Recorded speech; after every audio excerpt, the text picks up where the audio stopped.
So ito na pala, dito kami magtatanim ngayon. Kasi Adolfos, dito kami magtatanim. Yan yung Adolfos. Sila dyan sa tubig na yan. Oh, may aso, naglalaro. Sige na.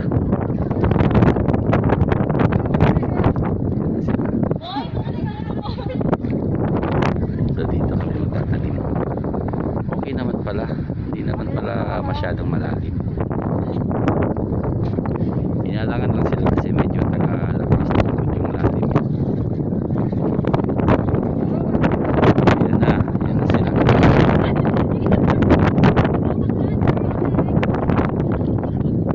Sige na, manabaw lang dun.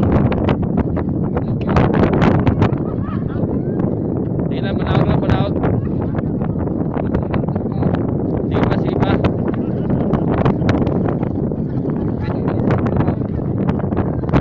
Panahog.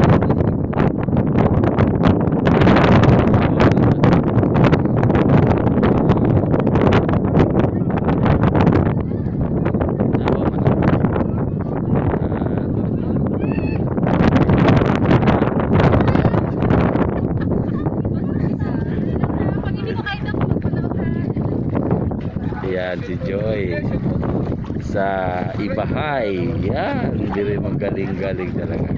Ito ay nagsasakripisyo kami para magtanim dito sa Bakawan Eco Park. Ito ay project ng Adolfos International Institute. Yan si Jacqueline, president ng BAT ng Driving Institute. So, diba? Oh, alam mo, napakahirap yung gawain na ito pero nagagawa pa rin nila. Pilit ako sa kanilang mga sacrifice na binibigay para sa Kalibo Aklan. Yan, sila yung mga scholars ng TESDA sa Driving Institute. Mas maganda pa yung walang boots eh. Okay, magsimula na tayo magtanim.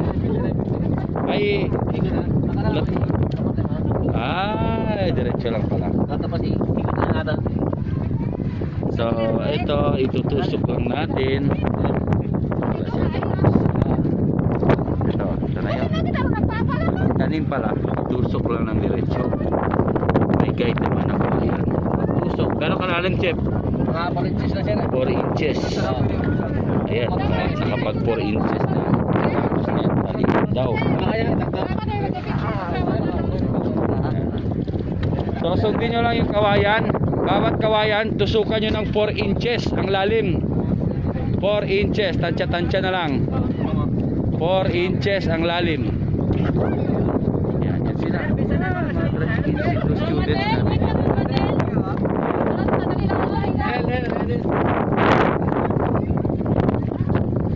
Sila.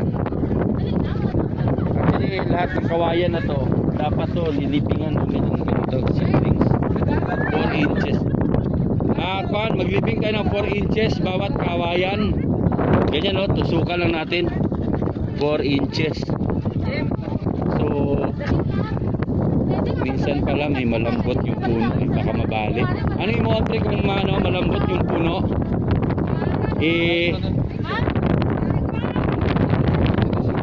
Yung matulis ang sa ibaba. So ito pala yun, yung matulis ang nasa ibaba. Yung matulis sa ibaba, 4 inches yung lalim. Alright, dito lang itatabi. Alright, so 4 inches. Pag nalibing na daw, tsaka talian daw namin. So yun na yung ginagawa nila. Teka muna. Siya po ay isang estudyante ng Adolfos International Technical Institute. Yan ay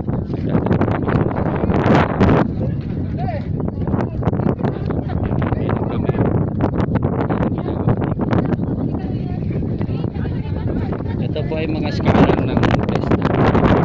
Nag-aral po sila ng Driving Institute sa Adolfos International Technical Institute Incorporated. Dito po sa Numancia, Aklan. Yan.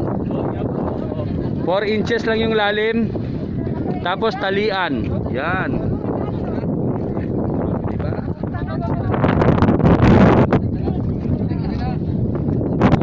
Bawat kawayan, lagyan daw natin ng halaman. Tusukan ng 4 inches. Saan yung 4 inches at talian. Up, yan yung matulis sa ilalim. 4 inches ilalim, talian. High tide. Hindi siya matatagal ng tubig. Sabihin mo yung itsura namin. Walang pili ito, babae o lalaki. Sige lang, 4 inches lang. Yan, 4 inches tapos talian.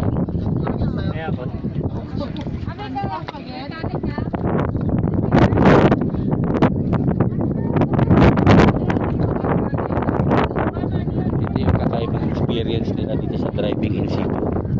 Kasi yung iba dito, first time nila na experience to. Yung nakaapak sa putik.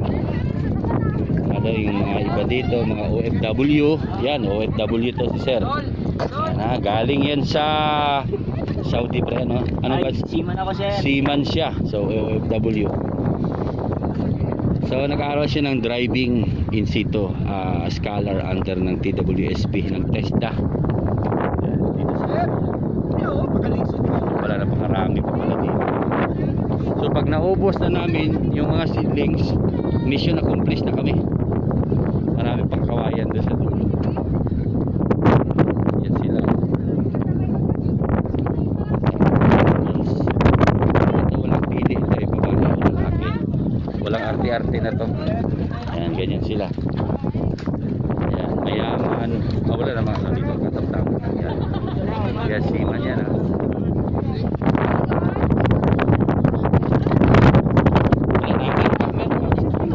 Sa balde.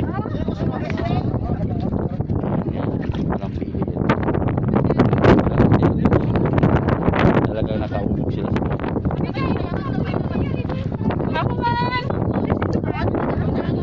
Ha? Ay, yung malalim, yan yung sa ilalim. Yan, sipag ka.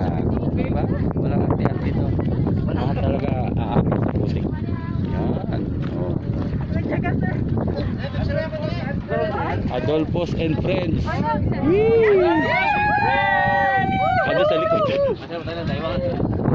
Ayan, si Maika yan. Oh, di ba? Oh. Yung mga paano lang.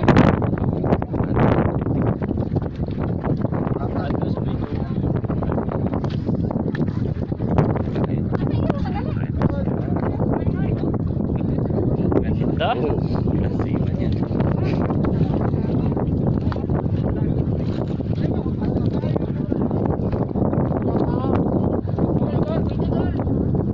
Ay, salamat, natapos na rin. May sa dulo lang to, no? Yan si sir. May sa dulo pa. Meron pa dito kawayan, ibig sabihin meron pa dito hindi na, meron pang mga halaman na hindi na libing dito.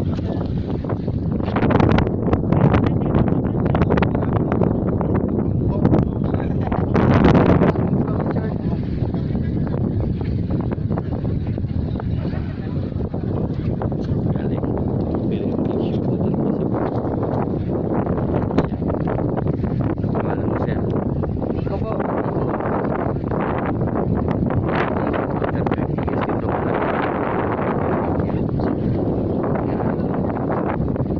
Dito yan sa Paiba.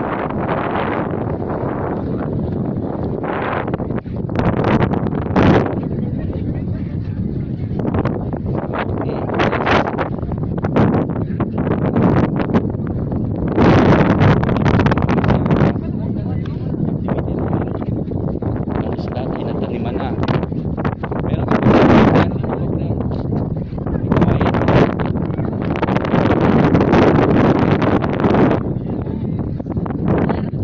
oo, yan, sige. Nag-aya ko, sir, ay. Oo, Nga magtanong, sir. birin mo mga ganyan, magtanima 4 inches lang. Tatalian yan. Meron pa yata sa iba? Yan, siguro, tingnan mo.